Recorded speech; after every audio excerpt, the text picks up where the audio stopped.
History is not what happened. History is merely what survived the shredder. Imagine standing in the absolute epicenter of global power, recording every secret, every illicit transaction, and every systemic crime. Now imagine a single moment so completely devastating to that power that an entire block of time had to be physically scratched from existence. For over 50 years, a microscopic tear in the fabric of modern history has remained entirely empty. 18 and a half minutes of dead air. This isn't a story about what we found deep inside the archives. This is a cold forensic investigation into the terrifying lengths a system will go to make sure a file is never read. Welcome back to the declassified room. The year is 1974. Following a messy break-in at the Democratic National Committee headquarters in the Watergate complex, an independent Senate committee uncovers a chilling detail.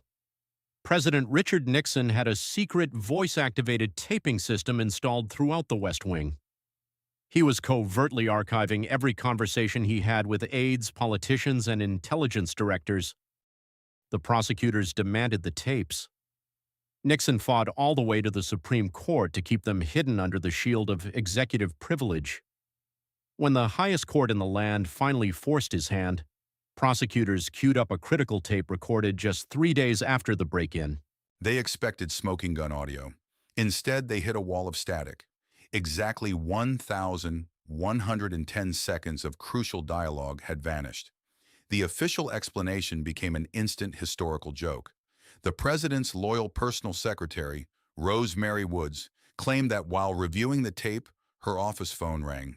She reached back over her shoulder to answer it, accidentally kept her foot slammed down on the tape recorder's physical pedal, and overwrote the tape.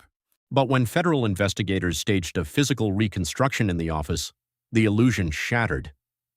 To answer that phone while keeping her foot locked on that pedal required a physical contortion so extreme it became known as the Rosemary stretch. It was a biological impossibility. Audio forensics later proved something far more sinister. The tape hadn't been erased once by an accidental foot tap.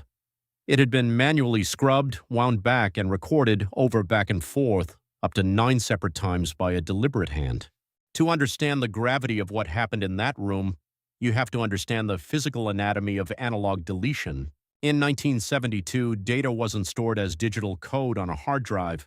It was captured on an audio tape, a thin plastic ribbon coated with millions of microscopic iron oxide magnetic particles. When you speak into a microphone, the sound wave is converted into an electrical current that passes through an electromagnetic recording head. This head instantly rearranges those tiny iron particles into highly specific geometric patterns. Sound, quite literally, becomes a physical landscape on the tape. To erase it, you must pass the tape over an erase head, which floods the ribbon with a high-frequency alternating current. This completely scrambles the iron particles back into a state of absolute chaos, leaving behind nothing but a blank slate. But erasing a tape leaves a physical footprint. The specific frequency of the buzz left on the Nixon tape didn't match the background noise of the rest of the recording. It was a foreign signature, a mechanical scar left behind by an active, intentional destruction of data.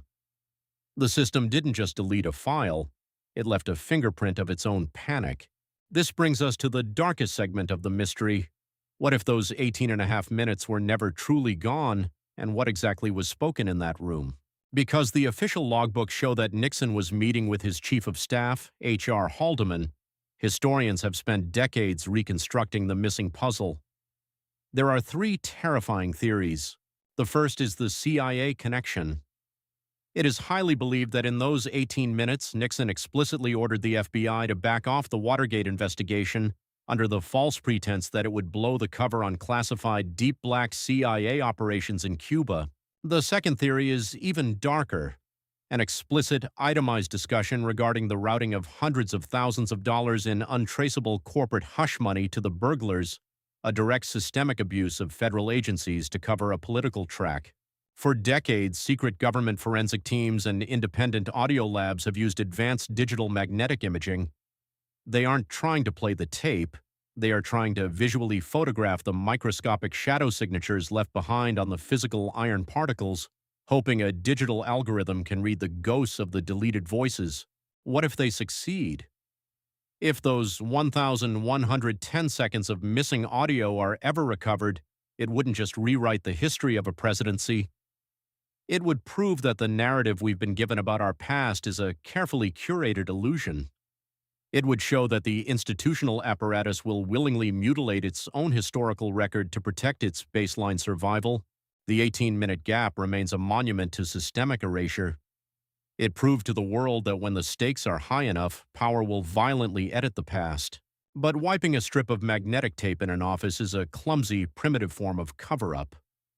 In the digital age, the architecture of erasure has evolved into something infinitely more automated, global, and silent.